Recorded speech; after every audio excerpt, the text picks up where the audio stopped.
Namaskar. It hopes and expects that the central and the state governments will refrain from registering any FIR, continuing any investigation or taking any coercive measures by invoking section 124A for the period during which the central government is re-examining the provision. देशद्रोह मामलार शुणाणी करी एभली कहते देशर सर्वोच्च न्यायालय यार अर्थ कौन बा के उद्देश्य सुप्रीम कोर्ट एभली कहते से विषय आज आम आपको देखाइबू। 1962 मसीहार केदारनाथ वर्सेस बिहार सरकार हेउ अबा 1973 मसीहा इंदिरा गांधी सरकार आईन संशोधन किंतु आजिर कोर्ट को निष्पत्ति भारत भितर शांति मैत्री वार्ता आनिब तो एणिकी प्रत्येक भारतीय देश बाहर निर्द्वंद्व निजर सृजनशीलतार परिप्रकाश करी आई कम फ्रॉम एन इंडिया भली कविता खोलाखोली गाई पारिबे तो निजर कर्तव्य और दायित्वबोधता मनीष को संस्कारी करे। सरकार और निज देशर कोर्ट को सम्मान देवा प्रतिटी नागरिकर कर्तव्य किंतु सरकार दोष दुर्बलता को पदारे पकाइबा भी नागरिकों मौलिक अधिकार। मात्र यही अधिकार गत किछि वर्ष धरी बजाय रही तो छाड़ू से कथा कोर्ट को आगामी शुणाणी को अपेक्षा करबा। तेणे राजस्थान में सांप्रदायिक उत्तेजना कांग्रेस चिंतन शिविर दिनक पूर्व एभली उत्तेजना बहु दिग को इंगित करुछे। कलिजुग रामायण रिटर्न्स क्षमतार मोहरे गर्व अहंकार मनीष को पूरापूरी छारखार कर दिए। त्रेता जुगे सिना मर्यादा पुरुषोत्तम परम भक्त हनुमान थिले किंतु एबे चलंतु आरंभ करबा आज फोकस पॉइंट।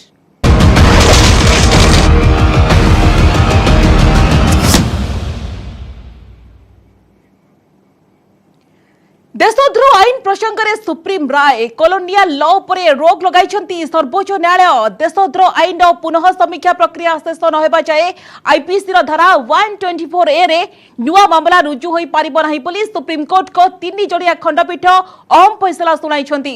सेहीपरि देशद्रोह मामला रे जेल भोगुथुबा अभियुक्त माने जामिन पई आवेदन करि पारिबे बोली अदालत कहिछंती। आईन अपव्यवहार रोकिबाकू केंद्र को निर्देश दैछंती सर्वोच्च न्यायालय।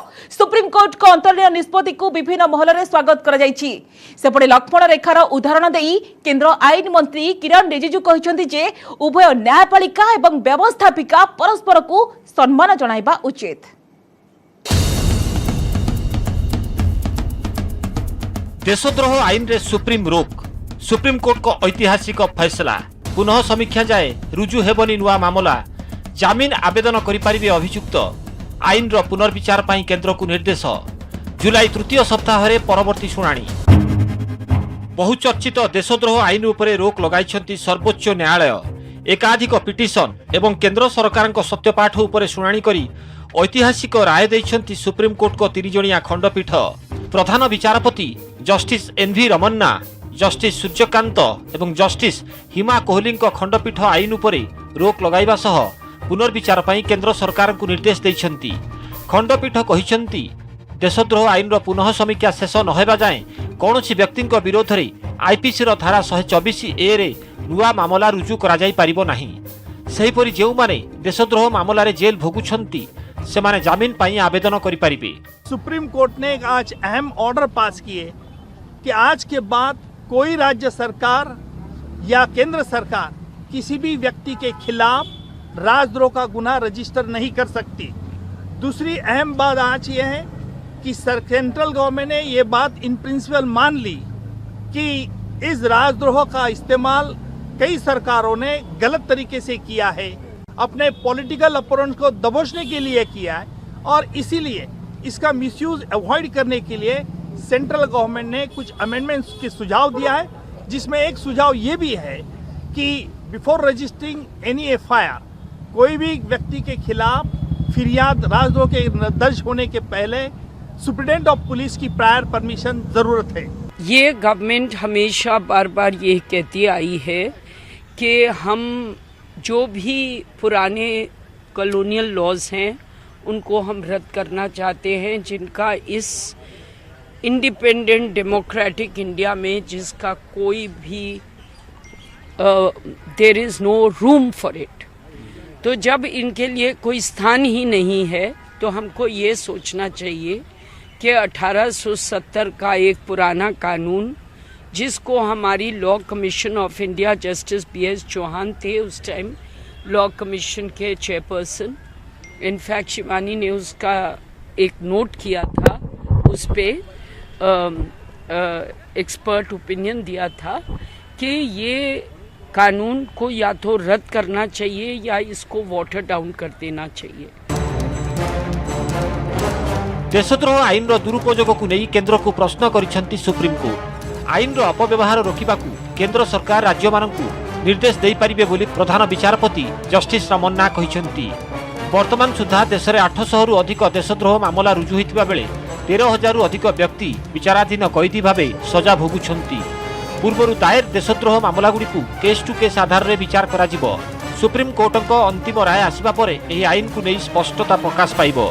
पहले से ही राजद्रोह का गुना रजिस्टर हुआ, उनके बारे में क्या है, इसका फैसला सुप्रीम कोर्ट अपने अंतिम जजमेंट में सुना सकते हैं, क्योंकि वो केस टू केस वेरी होगी और राजद्रोह किस प्रकार आता है नहीं वो हर कोर्ट को डिसाइड करना होगा। जो ऑर्डर अभी सामने सुनने में आया है कि साहब सेक्शन 124 की 124A की एप्लीकेशन पे स्टे लगा दिया है, इसका मतलब ये है कि जो 528 जो स्टेट प्रोसिक्यूशंस हैं सेडिशन के लिए, उनमें जितने भी डेटिन्यूज हैं उनकी इमीडिएटली इंटरिम बेल अदालतें दे देनी चाहिए, क्योंकि जब प्रोविजन पे ही स्टे लग गया तो एक्यूज्ड कस्टडी में क्यों रहे।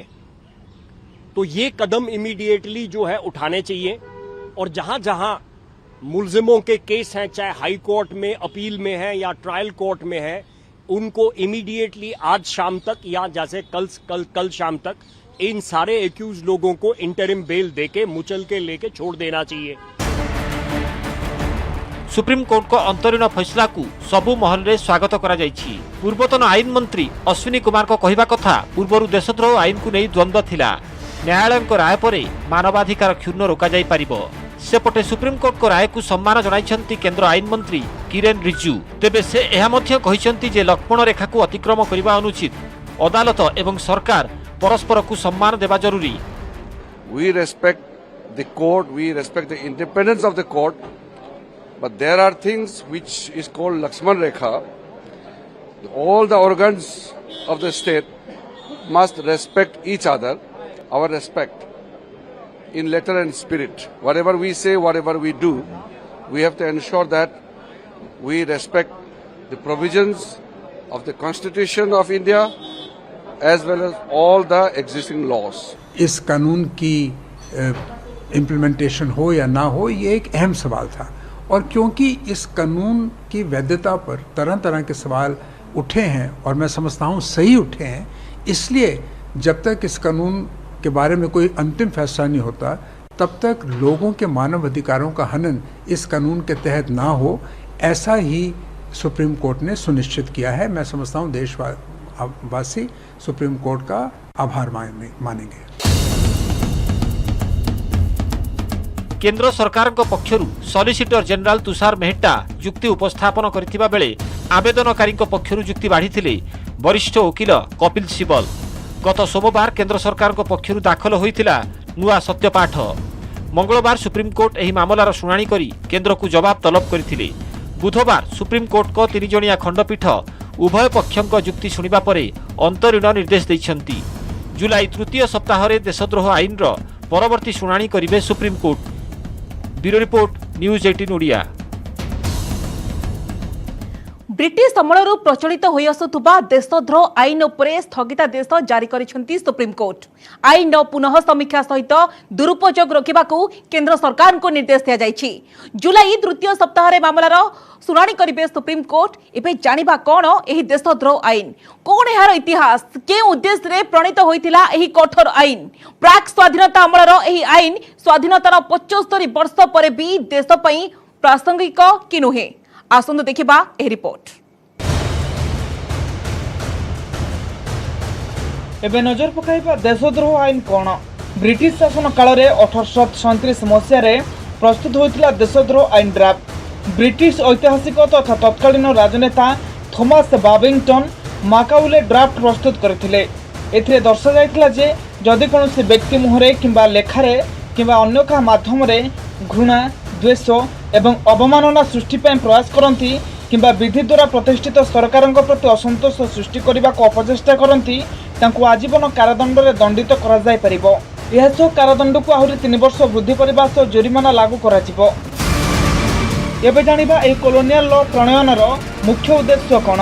तत्कालीन ब्रिटिश सरकार को आशंका थिला जे भारत में मुस्लिम माने तत्कालीन सरकार विरोध में युद्ध घोषणा करिपारंती। वहाबी आंदोलन दमन पर प्रतिकारमूलक पदक्षेप स्वरूप एभली कठोर आईन आवश्यकता अनुभव करथिले ब्रिटिश सरकार। 1891 रे प्रथम थर पर लागू होइतिला देशद्रोह आईन। तत्कालीन एक संवादपत्र संपादक जोगेंद्र चंद्र बोस विरोध में आईन लागू होइतिला। परवर्ती समय भारतीय जातीय स्वाधीनता संग्राम जननायक महात्मा गांधी, बाल गंगाधर तिलक, अब्दुल कलाम आजाद, जवाहरलाल नेहरू और विनायक दामोदर विरोध में देशद्रोह आईन रे मामला रुजु करथिले ब्रिटिश सरकार। एबे नजर पकाइबा देशद्रोह आईन रे आईपीसी धारा 124A कौन।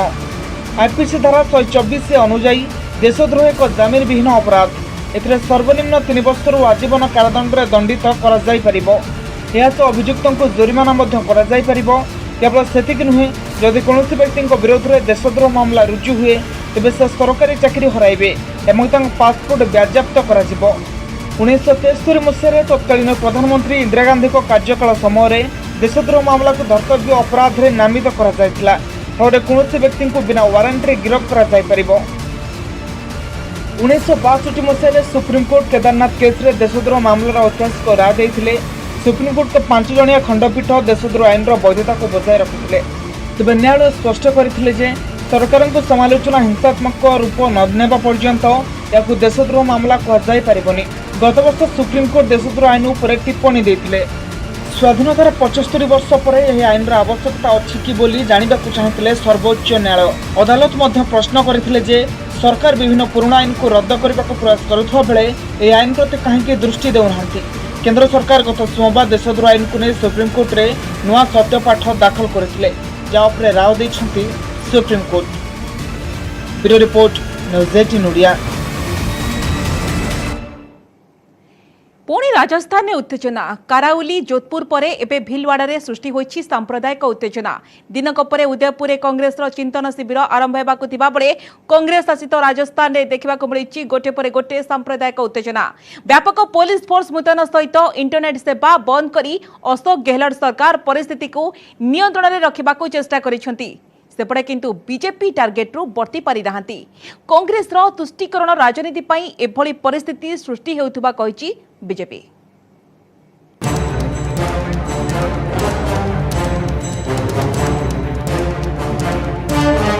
राजस्थान रे ठाकु ठा देउछि हिंसा। कराउली परे जोधपुर आउ एबे भिलवाड़ा। जन युवकंक हत्या को नहीं भिलवाड़ा रे टेंशन छोटकाटिया नुहे। कहिबाकू गले बड़ धरणर आईन श्रृंखला परिस्थिति सृष्टि हेबा संभावना रही, जोथिपाई व्यापक पुलिस मुतयन सह इंटरनेट लगा जाइछि रोक। गुरुवार सकाळ 6टा जाए पूरा भिलवाड़ा जिले में बंद रहिबो इंटरनेट सेवा। गुजब प्रचार न करिबाकू किंबा गुजब रे विश्वास न करिबाकू लोकों को परामर्श दैछि स्थानीय प्रशासन। देर रात की यह घटना है जिसके अंदर 3 युवकों द्वारा एक युवक पर हमला किया जाता है, चाकू से उस पर वार किया जाता है, जिससे उसकी मौत हो जाती है। एफआईआर दर्ज कर ली गई है। तीनों युवक जो इसमें शामिल थे और वो हथियार बरामद कर लिया गया है। युवक को डिटेन कर लिया गया है। कानून व्यवस्था की स्थिति अंडर कंट्रोल है।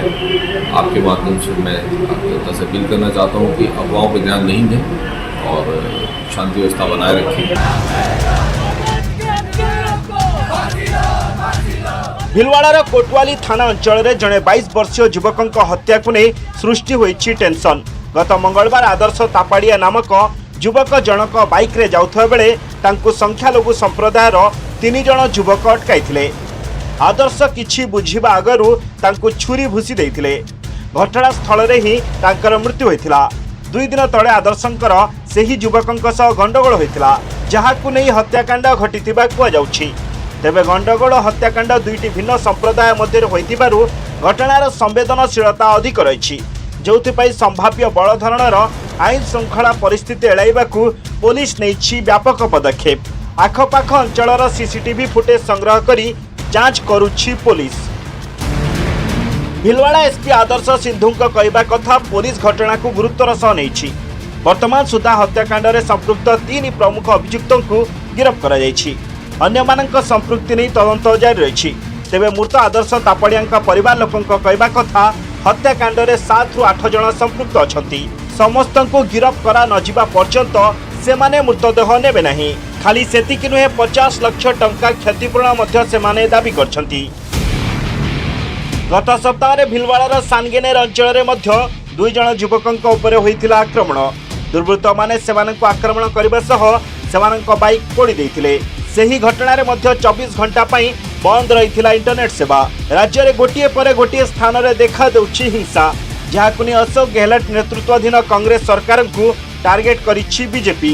कांग्रेस तुष्टिकरण राजनीति पई राज्य में एभली अवस्था बोली कहिछि बीजेपी। पूरे प्रदेश भर में जंगल राज है और गहलोत जी को इसकी चिंता नहीं है। जब कोई व्यक्ति ऐसा मुख्यमंत्री दूसरों पर दोषारोपण करना शुरू कर देता है तो अपने जो मूल काम है सुदृढ़ कानून व्यवस्था, कानून का राज स्थापित करना, उसे वो चूक जाता है। यही गहलोत जी गलती कर रहे हैं। जो कानून व्यवस्था बिगड़ रही है उसके मूल में जाना चाहिए। आखिर क्यों ऐसा हो रहा है? कहीं गहलोत जी की निष्क्रियता के कारण तो नहीं ऐसा हो रहा है? देखिए, प्रदेश में ये सांप्रदायिक घटनाएं लगातार करौली की हिंसा के बाद आगे बढ़ रही है। जोधपुर की घटना हो, अलवर की घटना हो और उसके साथ साथ में आज आप देखेंगे भीलवाड़ा की घटना है। ऐसी घटनाएं क्यों बढ़ रही हैं और राजस्थान में क्यों बढ़ रही है और राजस्थान से इनकी शुरुआत क्यों हुई है, इसको विशेष चिंतन मनन करने की आवश्यकता है।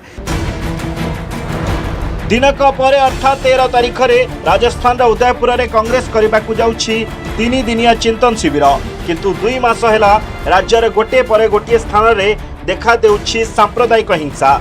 एप्रिल मासरे अलवार जिलार कारावली एक धर्मीय शोभायात्रा बेले सृष्टि होइतिला सांप्रदायिक हिंसा, जोथिपाई पुलिस और प्रशासन को नाकेदम हेबाकू पड़थिला। निकटरे मुख्यमंत्री अशोक गहलोतଙ୍କ निर्वाचन मंडली जोधपुर में मध्य सांप्रदायिक हिंसा देखा देइथिला। जालोरी गेट निकटरे धर्मीय पताका लगाइबाकू नै 2 संप्रदाय मध्य होइथिला गंडगोल, जोथिरे उभय पक्षर किछि लोकंक सह 5 जन पुलिस मध्य आहत होइथिले। जोधपुर हिंसा थमाइबाकू सेठारे मध्य 24 घंटा पई इंटरनेट सेवा बंद करिथिला प्रशासन। Bureau report, news 18 Odia.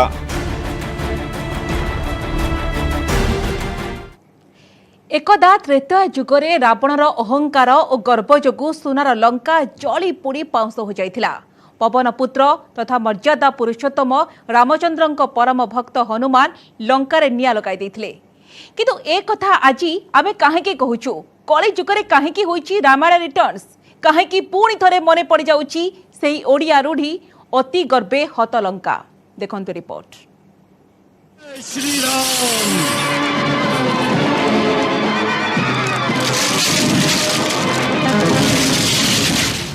अति गर्वे हत लंका, कली जुगरे रामायण रिटर्न्स। रावणर अहंकार जोगु छारकार होइतिला लंका, एबे राजपक्षे परिवार पई जळुछि श्रीलंका। सेबे हनुमान लगाइथिले निया, एबे जनता लगाउछन्ति निया। रावणर अहंकार और गर्व जोगु पवनपुत्र हनुमान पूरा लंकारे निया लगाइथिले। निमिषके छारखार हो जाइतिला सुनार लंका। मर्यादा पुरुषोत्तमଙ୍କ परम भक्त हनुमान मां सीताଙ୍କ पई समुद्र लंघी पहुंची लंका। आउ सेठारे पहुंचला परठारु लंका पोड़ी पर्यंत अल्पे बहुते आपण जानिथिबे। एबे भी जळुछि श्रीलंका, सेबे हनुमान जाळिथिले आउ एबे जाळुछंती जनता। सेबे रावणर अहंकार बर्बाद करथिला सुनार लंका को, आउ एबे सत्ताधारी परिवार रो स्वार्थ और अहंकार पुणी थरे श्रीलंका माटी रे आक्रोश निया जाळिछि। काहेकि केउ परिस्थिति रे देशर जनताଙ୍କ मनरे सृष्टि होइछि आग्नेयगिरी। प्रधानमंत्री महिंदा राजपक्षेଙ୍କ इस्तफा परे पूरा देश रे तेजुछि आक्रोश। लोकंक टार्गेट रे राजपक्षे परिवार रो पैतृक घर भी एथिरु बात पड़ी नहीं। विरोधकारी राजपक्षे परिवार रो घर को भी जाय दैछन्ति। देखंतु एही चित्र, राजपक्षे सरकार रो मंत्रीଙ୍କ गाड़ी केमिति पानी रे पडुछि। आक्रोश रे थिबा जनता एहाको पानी रे पकाई देउछन्ति। आर्थिक संकट रे जुझी हेउथिबा श्रीलंका आउ त्राहिमाम डाकु नाही। बंचिबाकू लोके आउ संघर्ष करू नाहंती। सेही संघर्ष एबे आक्रोश रे परिणत होइछि। सेथिपई तो शूट एंड साइट ऑर्डर को भी खातिर नाही। जहा हेउछि हेउ, किंतु राग पड़िबनी शांत। तेबे राजपक्षे परिवार रो दबदबा श्रीलंका राजनीति रे रहिछि। पूर्वतन प्रधानमंत्री महिंदा राजपक्षेଙ୍କ भाई अछंती राष्ट्रपति गोताबाया राजपक्षे। सेहीपरि एही परिवार रो किए मंत्री होइछंती तो आउ किए सांसद। राष्ट्रपति गोताबाया राजपक्षे थिबा बेले प्रधानमंत्री पदरु इस्तीफा दैछंती महिंदा राजपक्षे। सेहीपरि पूर्वतन मंत्री चमल, बसिल, नमा, योशिथा और शशीन्द्रन भली नेता एही परिवार देशर शासन भार आरंभरू एही परिवार राजनीति सर्वदा रही आसी। तेणु सत्तार मोह एमानंकु आरंभरू ग्रासी आसी। किंतु एही सत्तार मोह और अहंकार विरोध में एबे स्वर उत्तोलन करिसेंती श्रीलंकावासी। भोकर पेट को आक्रोश रे परिणत करी जाइछंती संग्रामर बन्ही। सेथिपई तो कलिजुगरे पुणी थरे त्रेतया जुगर सही रामायण रिपीट होइछि। एठी माता सीता होई नाहंती बंदिनी। एठी सेतु निर्माण करी केही राम निजर बानर सेना साथी रे नै युद्धं देही डाकरा देई नाहंती। तथापि भी जळुछि श्रीलंका। आरंभ होइछि गृहयुद्ध। एठी शत्रु हेउछंती सत्ताधारी मनीष। एठी शत्रु हेउछि पावर कॉरिडोर। इस्तीफा देबा परे एबे टार्गेट रे अछंती महिंदा राजपक्षे। भारत आसिबा नै जो चर्चा हेउथिला ताको उच्चायुक्त खंडन करिबा परे प्रसंग नुआ मोड़ नेछि। महिंदा राजपक्षे एबे त्रिंकोमली नाभाल बेस रे अछंती। एनै प्रतिरक्षा सचिव सूचना दैछंती। अन्यपटे हिंसा को देखि कर्फ्यू अवधि वृद्धि करा दैछि। एहा सह गली गली रे कड़ा सुरक्षा व्यवस्था ग्रहण करा दैछि। पुलिस एवं सेना छाउनी रे कोलंबोर प्रतिटी गली।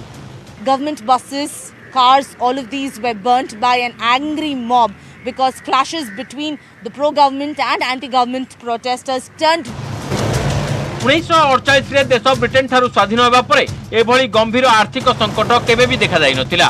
एथिपई राजपक्षे सरकार को दायी करा जाई सेमानक इस्तीफा दाबी होई आसुथिला। किंतु प्रधानमंत्री पदरु महिंदा राजपक्षे इस्तीफा देबा एवं राष्ट्रपति गोताबाया राजपक्षेंक इमरजेंसी लागू आंदोलन को आहुरी जोरदार करिछि। सेपटे महिंदा राजपक्षे इस्तीफा देबा परे अंतरीण सरकार गठन लगी राष्ट्रपति गोताबाया राजपक्षे मुख्य विरोधी दल सामागी जन बलयोगाय को आमंत्रण करथिले। मात्र राष्ट्रपति प्रस्ताव को अग्राह्य करिछि दल। एहा सह दल राष्ट्रपति गोताबाया इस्तीफा दाबी करिछि। What exactly did you see? You were here, right? Yeah, I was around here and I saw some people came from there they were try to assault people and when I saw someone was trying to hit my tent with a stick. Too much people were here 50 to 80 or something 100. Are you scared to continue protesting here? No, we are not scared to anything. Nothing is going to nothing is stop going you to from happen. protesting. They can't do anything to us. We are not scared to go away without God has go home. We want him to go. He's destroying this country. So.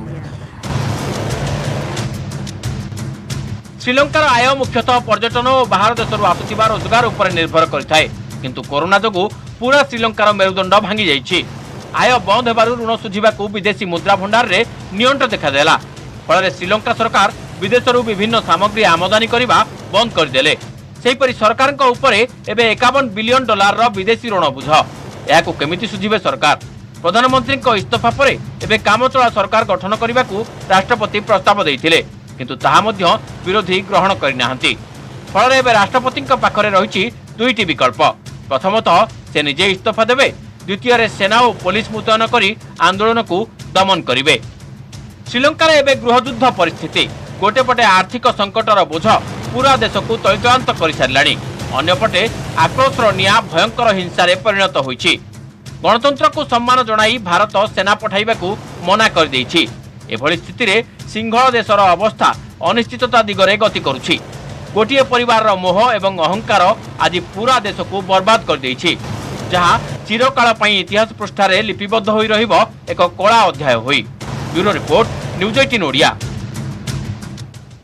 Udaipur ओडिशार चिंता कांग्रेस को शक्तिशाली करबा तथा 2024 पई उदयपुर तैयारी हेबो blueprint. चिंतन शिविर रे पीसीसी संगठन संपर्क रे मत रखिबे नेता। आउ तापरे ओडिशा कांग्रेस रो नवकलेबर हेबार संभावना अधिक। सेबळे राज्य कांग्रेस को मिलिपारे बळ। केतेक अन्य दलर नेता एवं ब्यूरोक्राट कांग्रेस रे योगदान नै जोरदार चर्चा हेउछि। आउ नेता कहिसंती जी आसीबो तांको स्वागत कराजिबो। भुवनेश्वर समस्या उदयपुर शिविर रे समाधान आशा। राजस्थान उदयपुर रे 13 तारिख रे कांग्रेस रो चिंतन बैठक रे सबु राज्यर संगठन संपर्क रे हेबो आलोचना। जातीय राजनीति नै ब्लूप्रिंट पर ओडिशा प्रदेश कांग्रेस कमिटी रो हेबो नवकलेबर। चिंतन शिविर रे निरंजन पट्टनायक, नरसिंह मिश्र, सप्तगिरी उलाका, भक्त दास और शरत राउत जोगदेवा कार्यक्रम रही। देश में किभली कांग्रेस आस्थाभाजित हेब से नहीं नेता निजर प्रस्ताव रखिबा परे राज्य संगठन संपर्क में कहिबे। तेणु अनुमान करा जाउछि चिंतन बैठक पर घोषणा हेब ओडिशार मंगुवाल। चिंतन बैठक सब विभिन्न प्रकार कार्यक्रम रही। खाली आम एजेंडा पाइलु और राहुल गांधी समस्त इंडिविजुअली शुणिला समस्त मतामत को ग्रहण कले तापर विचार आलोचना करिकी जहाँ सिद्धांत नवा कथा से सिद्धांत नेबे। सेपटे पूर्वतन मुख्य शासन सचिव विजय पट्टनायक, वरिष्ठ नेता विजय महापात्र, तथागत शतपथी और पूर्वतन केन्द्रमंत्री ब्रज त्रिपाठी हाथ धरिबा नहीं चर्चा हेउची। ब्रजन को जेला कुमार भेटिबा और अन्य नेतांक सहित फोन रे कथा हेबा परे एभली चर्चा सामना को आसीची। विजय पट्टनायक जड़े दक्ष प्रशासक, ब्रजकिशोर, विजय और तथागत भेटरान राजनेता सेमाने आसिले हाथ बल पाइब बोली कांग्रेस कहिची। विजय पट्टनायक हूँ, विजय महापात्र हूँ, तथागत शतपथी हूँ कि ब्रज भाई हूँ, जे हूँ कांग्रेस दल को आसिले निश्चित भाव में कांग्रेस दल भल लोकों भल मु तो स्वागत से आसतु स्वागत करुच्ची। तीन जन ना ए राज्यर तीनोटी गर्व तथागत गोटे इंटेलेक्चुअल लोक एवं विजय पट्टनायक एक्स चीफ सेक्रेटरी भारी लीट एंड क्लीन ऑफिसर भद्र ब्रज त्रिपाठी जड़े भल मंत्री थिले यदि आसबे वेलकम किसी असुविधा नहीं। कांग्रेस को जीवार तो प्रश्न नहीं। कांग्रेस आम कांग्रेस राजनीति सब करके वर्तमान जो स्थिति रही जीवेनी जो दृष्टि आम सब कांग्रेस विरोध करूँ आम से दृष्टि वर्तमान आम कांग्रेस को जीवाटा समीचीन नुहे। हेले कांग्रेस रे योगदान को ब्रजकिशोर त्रिपाठी सीधा सड़क मना करने सहित विकल्प राजनीति कथा कहिसंती। कांग्रेस राजनीति रे एबे घड़ी के घोड़ा छुटुची। पीसीसी सभापति किए ताहा केवल सोनिया और राहुल गांधी जानिछंती। हेले किए किए कांग्रेस रे शामिल होउछंती से नहीं एबे राज्य राजनीति रे जोरदार चर्चा। भुवनेश्वर कैमरामैन मानस पट्टनायक सहित सुमंत सुंदराय, न्यूज 18 ओडिया।